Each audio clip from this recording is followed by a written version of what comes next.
Þetta er verkefni 26 í D-hlutanum, þetta er blaðsíða D22 og ég ætla að fara í lið númer 13. Ég að setja heimildirnar í blokk hérna. Þetta er hérna í blokk og ég ætla að raða í stafrófsröð. Þá fer ég í hérna sort, röðun og það er engin fyrirsagnalína, þannig að það á ekki að vera að haka við header row. Þetta á að vera svona. My list has no header row. Og ég ætla að raða frá A til Ö, þannig að það er haka hérna við og ég segi OK.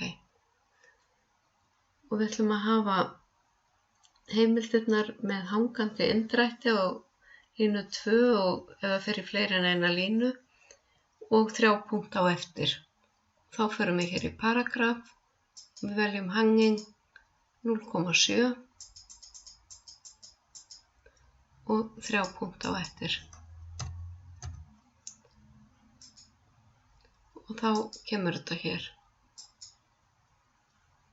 Andrea er efst, Yngvi neðstur, það eru 3 punktar hér á eftir og ef heimildin fer í 2 eða fleiri línur, þá eru seinni línur eindregnar 0,7 og ég vista skjalið.